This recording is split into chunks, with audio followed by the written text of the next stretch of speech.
Вітаю спадарства, я Валер Руселік, гэта праграма «Размова на Белсаце». Мы, беларусы, ў нечым унікальны паводле сваёй альтэрнатыўнасці народ. Гэтак мы маем афіцыйны посткаланіяльны сцяг і сцяг нацыянальны, гістарычны. Маем, да прыкладу, абраную прэзідэнтку і саманазыванага прэзідэнта. У нас ёсць беларускі Белсат, і адначасова мы маем афіцыйнае беларускае тэлебачанне, у якім што беларушчына, што журналістыка прысутнічае хіба што толькі ў назве.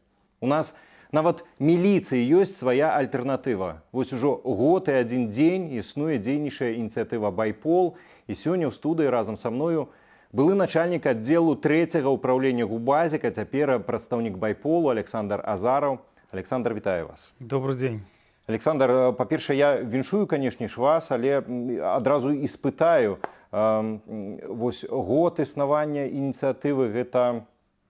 Як вы яго ўспрымалі? Як святочнае штосьці, бо як юбілей звычайна ўспрымаюць, і падстава, каб ганарыцца нейкімі сваімі дасягненнямі, альбо все-таки гэта штосьці такое больш працоўнае, бо наперадзе яшчэ столькі працы, столькі змагання, што адсвяткуем пазней.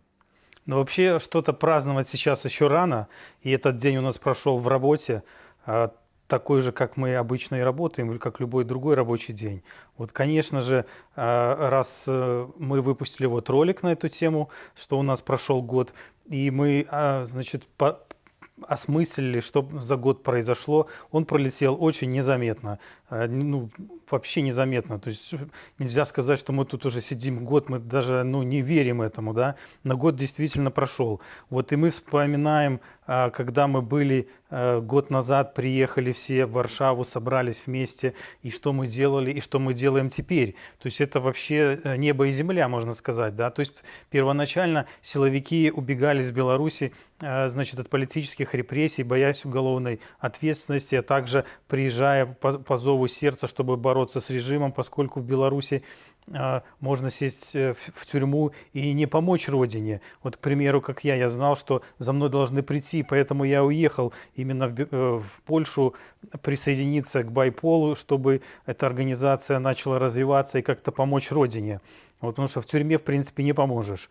Вот, и поэтому первоначально мы собирались и не знали, каким образом помочь родине, что можно сделать из-за границы. И, значит, посидев, осмыслив, первоначально мы решили, что можно бороться медийно. Вот мы создали свой телеграм-канал, YouTube-канал, значит, сейчас даже 2 у нас YouTube-канала.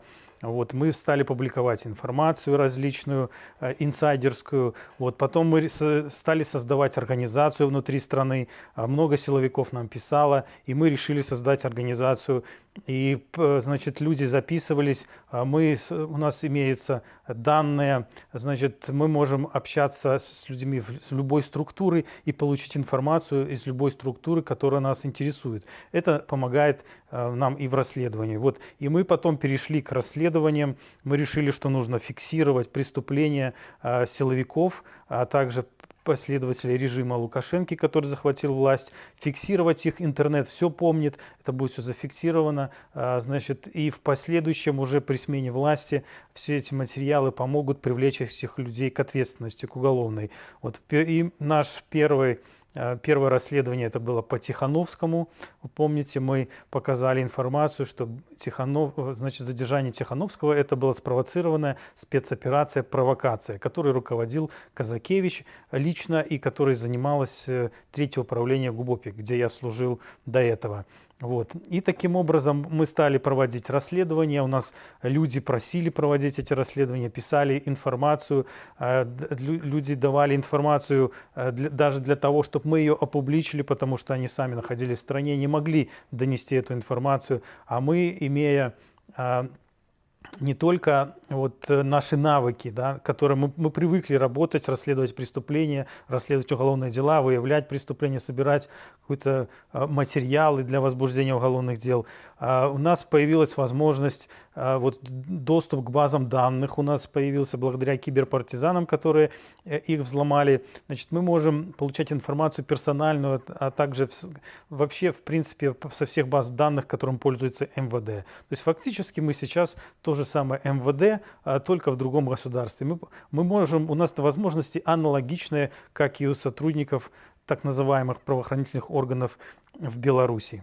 Вот. И также мы занимаемся реформами, значит, мы сотрудничаем с различными организациями, которые оказывают помощь пострадавшим белорусам. Мы также собираем доказательства для, значит, для датской организации Dignity, которая создала платформу по просьбе Евросоюза, где будут собираться доказательства преступления режима. У нас информации очень много, мы ее привезли и с собой. Ну вот вы знаете, мы ролики выкладываем, а также, кроме роликов первоначально, мы аудиозаписи различные, были записи значит, с камер сотрудников.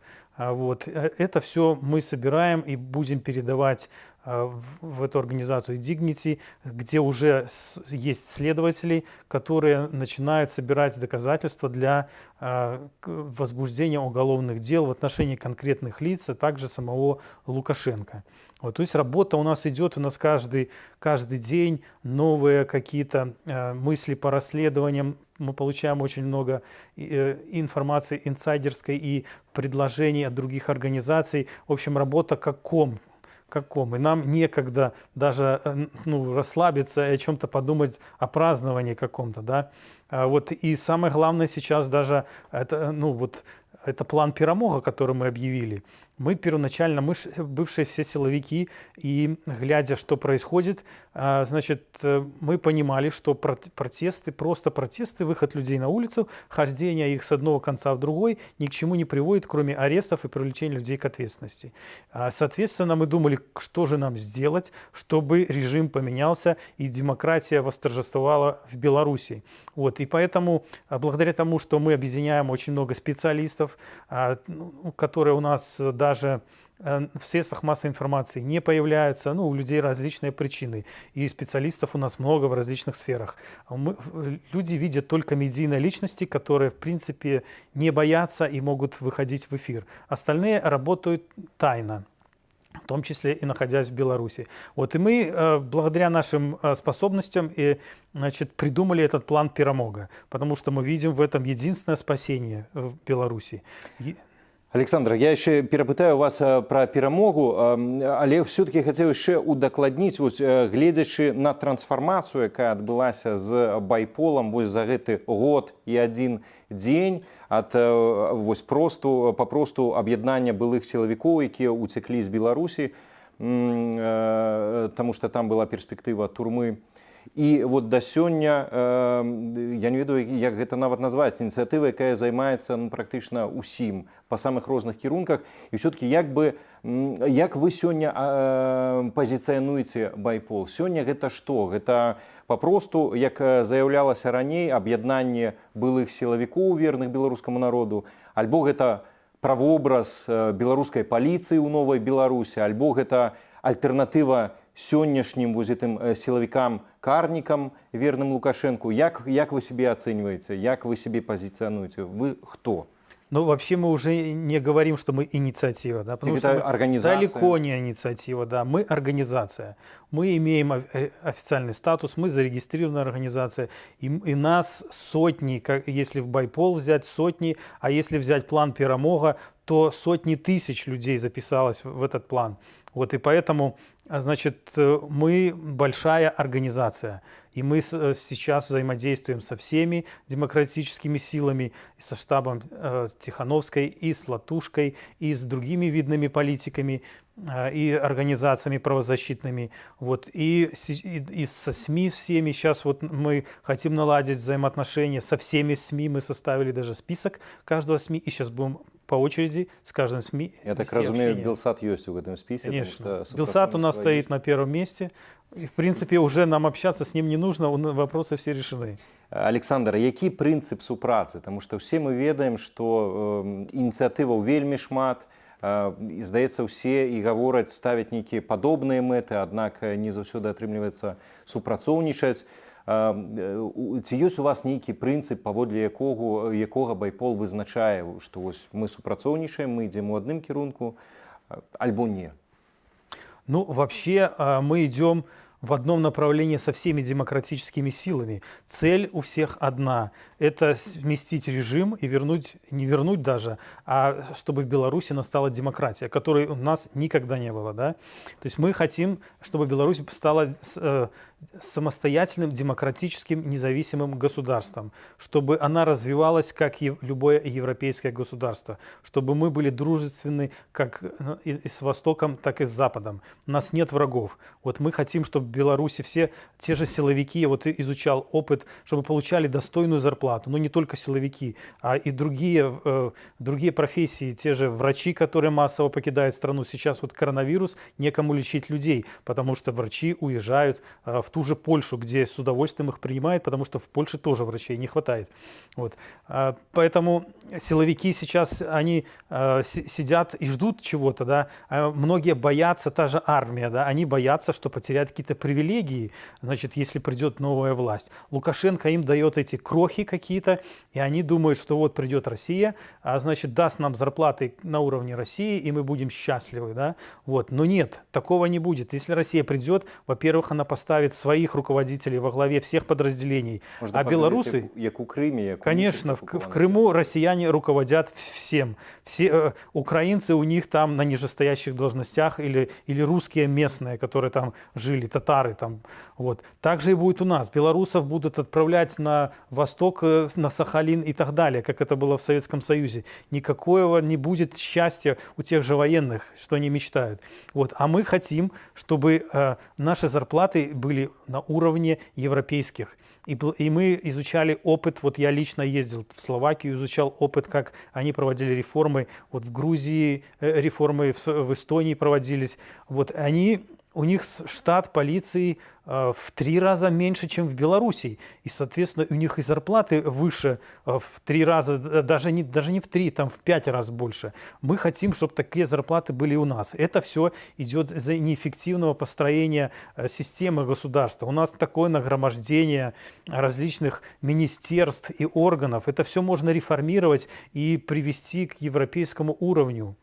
Александр, наколькі атрымліваецца дагрукацца да сілавікоў, да вашых былых калегаў, тому што нават зараз па сутнасці вы звяртаецеся таксама да іх, наколькі атрымліваецца, ці гэта там такі непрабіўны мур, вось там гэта расійская прапаганда, мясцовая прапаганда, што немагчыма абсалютна, альбо ўсё-такі атрымліваецца гэты мур прабіваць, вось калі вяртацца там нават да плану перамога, наколькі можна сёння яго ацэньваць, коли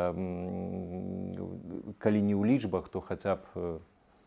Ну, вообще мы работаем со всеми структурами, и с армией, и с милицией, и с другими органами различными, и с гражданскими со всеми. Вот, и мы их просим, значит, доносить информацию о плане Перамога до всех, кого не могут. Даже распространять листовки, рассказывать всем своим знакомым об этом.